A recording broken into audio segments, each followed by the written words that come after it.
Hi, welcome to my channel. If you're watching this video because you saw the pretty wear it to work makeup look, then you're in luck because I'm going to show you how to do the hair that I did in that video. So this tutorial is going to be really quick, and it's super simple to do to get some natural looking beachy type of waves with minimal product and minimal time, although time will depend on the thickness of your hair, because if you have very thick hair, yep, it's going to take a little bit longer. Just the way that it is.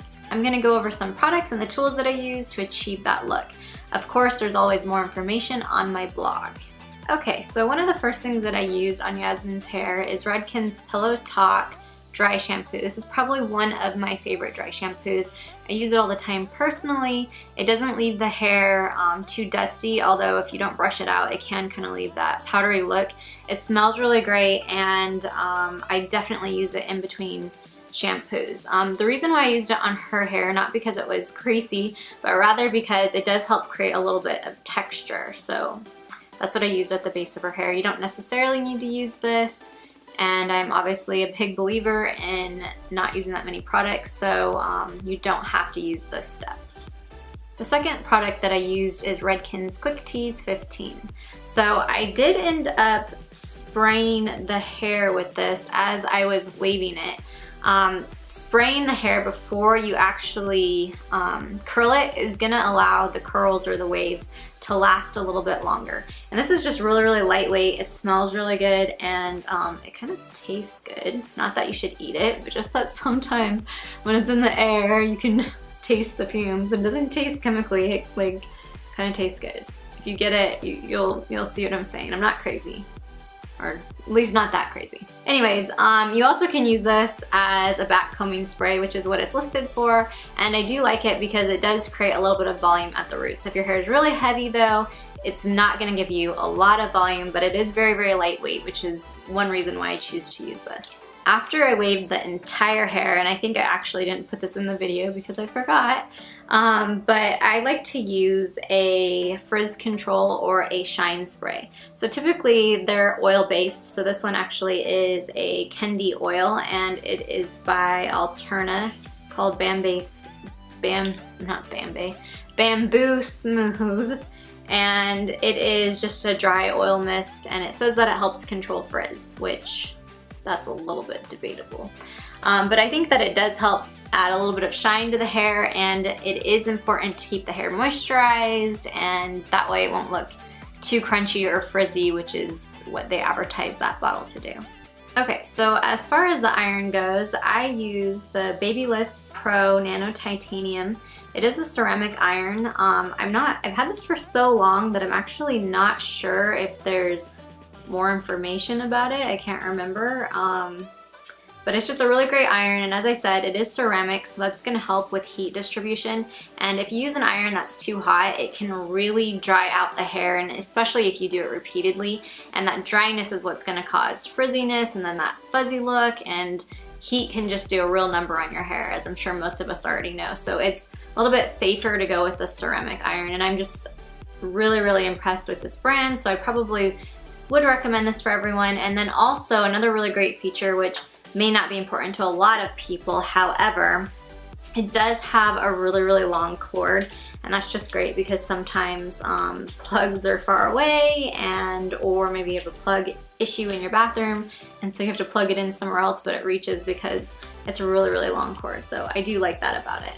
Okay, so that's it with products. I am going to let the tutorial roll. If you have any questions, go ahead and leave a comment below, or you can comment on the blog. I definitely want to help you guys and answer any questions that you have. This isn't just a ghost tutorial where I just post things and then disappear and never respond.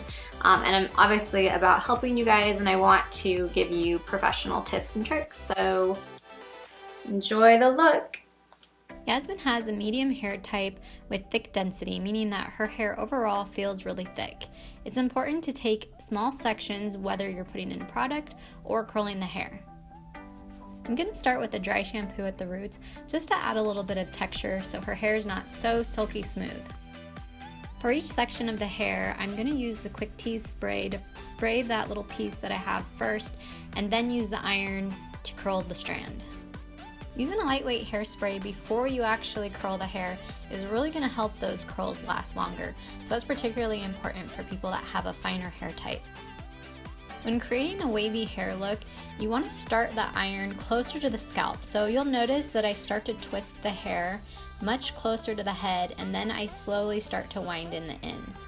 The other important thing is when you're creating waves, you need to leave the ends out. If you take the ends all the way into the iron, then it will look more like a curl and less like a wave. You can alter the way that you are wrapping the hair, so either towards the face or away from the face. For Yasmin's particular look, I'm directing everything away from the face for this lower layer of hair.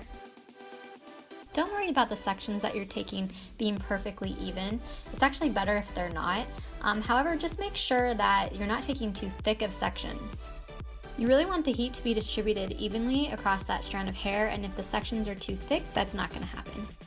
Once I'm done with the underlayers, then I split the top part that I already sectioned into two pieces. And I'll typically do the right side of the head and then the left side of the head. It doesn't really matter which order you go in though, obviously.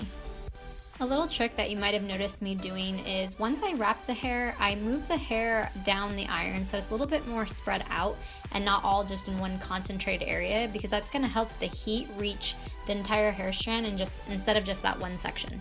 And if I take a larger section, then I typically am holding the iron there a little bit longer.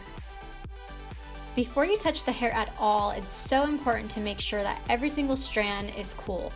So seriously, just keep your hands off until there's no more heat radiating from the hair.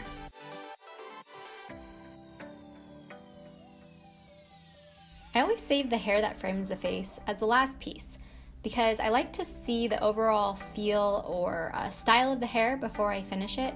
And a really great trick that I use is I don't curl it as close to the scalp as I did for the rest of the hair. I do it a little bit lower down, and then also I twist the iron towards the face instead of away from the face, and I just feel like it gives it a much better look.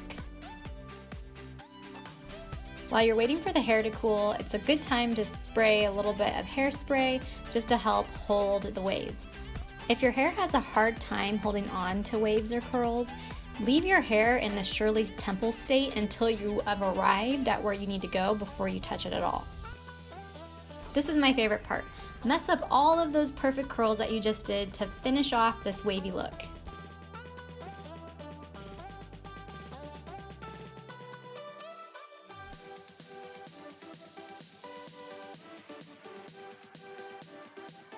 I hope that you like this tutorial, and if you've only watched the hair tutorial, click the link below so that way you can get the same makeup look as Yasmin in this video. Please give this video a thumbs up, subscribe to my channel, and find me on Instagram.